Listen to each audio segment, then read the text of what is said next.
to 9. Have phone, have laptop, have Zoom and WhatsApp. Who needs an office? As we're being told to stay home if we can work from there, well, many of us come to realise that going to work doesn't have to mean going to a building in a busy town or city. And what will we miss if that is true? We're joined by Lucy Kellaway, former FT columnist who left after many years working in office to found an organisation called Now Teach. And we're also joined by Bruce Daisley, who is author of The Joy of Work, 30 Ways to Fix Your Work Culture and Fall in Love with Your Job Again. Morning to you both. Morning. Morning. Bruce, is it being over-talked up, this idea that the office is doomed, or is there serious conversations going on in corporate headquarters around the country? Well, the unfortunate thing is I think the game's up on the office simply because the money men have got involved. I was chatting to someone who works at a major media outlet last week, and he said, we used to have 1,400 people coming into this office every day. For the last 8 weeks, we've had 30 people and the product hasn't changed. He said anyone who thinks we're going to go back to the way things used to be is bananas. And I think that's the challenge, that we've seen the likes of the CEO of Barclays say that the notion of putting 7,000 people in a building is the thing of the past. And some of these big organisations like Morgan Stanley say we've taken a 180. We've agreed from now on we can operate with no footprint. So we've seen sort of the ad boss, Martin Sorrell, say that he spends £35 million a year on rent. He said, I want to spend that on wages. I don't believe a word of it.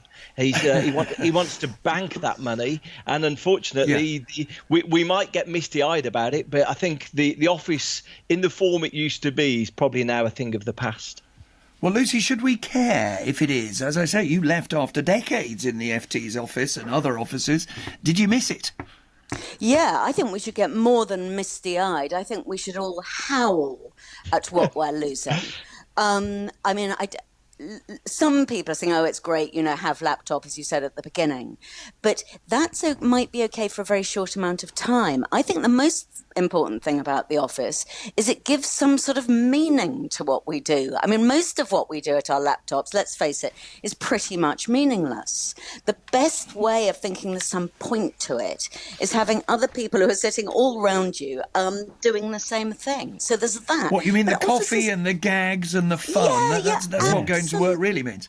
Yeah, absolutely. I mean, offices keep us sane. They give us that routine. And once we're there, we can be a different person. I mean, I don't know about you, but I'm absolutely sick and tired of being the same person all day as I slouch around at home.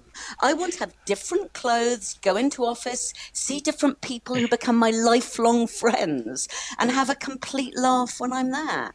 I think Bruce, if we've lost that, it's a catastrophe. Yeah, Bruce Daisley, people do think of going to work for the friendship, for the camaraderie, for learning from each other, don't they?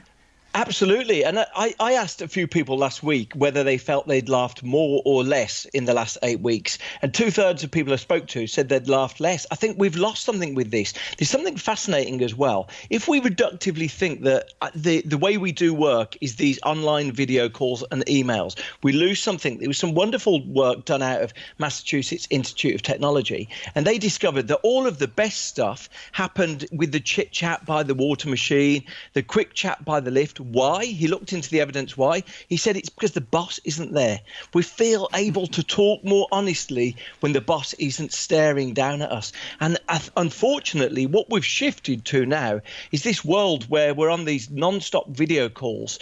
Our boss thinking the only way to demonstrate that we're working is if he summons us to these sort of Zoom-ageddons, 8 hours a day of video calls. And unfortunately, I think if we're not careful, a lot of companies will get rid of the magical things that made work so productive and creative. Magical things, Lucy, like the characters in the office, the people who go in to see if they're still there, being as eccentric as they always are. Well, I think the tragedy is we've lost some of them already. I mean, I joined the office in the golden age in the middle of the 1980s, where there were all the sort of high-functioning alcoholics and the weird people who seemed to used to sleep there, and we chain-smoked at our desk, and there was an awful lot of sort of very untoward goings-on, masses of pranks. I think, alas, in the sort of hot desking, pale beige offices of now, the characters have gone. But when you've got human beings, you will have some sign of life. I mean, meetings are very much maligned, but goodness, I would love to sit around a real meeting table with some real people and a real plate of biscuits right now. Bruce Daisley, are we not a real plate of biscuits? Are we not just showing our age? You know, you, Bruce, me, Lucy. With this horrible nostalgia, whereas there are lots of young people who are there with their coffee and their laptop and their jeans and their T-shirt, and they're very happy. Yeah, no, I agree resolutely that there's no point us getting too nostalgic about this because the game has changed. But there are some things that I think that will start differentiating the good firms from the bad firms. You know, one of the terrifying stats about work today, this before the crisis, was that 42% of British people say they don't have a single friend at work. So as Lucy's commented and observed, the world has already shifted. And I think there's a real danger that we'll end up with some younger workers who don't have these glorious home offices, who maybe find themselves working from 6 or 7 hours from their bed right now, will find that actually they're not doing the learning that we used to do. That most of us experienced our growth at work from hearing the office elders on a phone call or describing something. And if we're finding ourselves increasingly working from the sofa, we're going to lose that sort of experience passed down. So I do think there's something that's changed, but there's nothing we can do about it, I think. Bruce Daisley and Lucy Kellaway. I'm missing the people in the office. They don't believe me as I'm talking to them down Zoom from my basement, but really I am. Not you, Justin.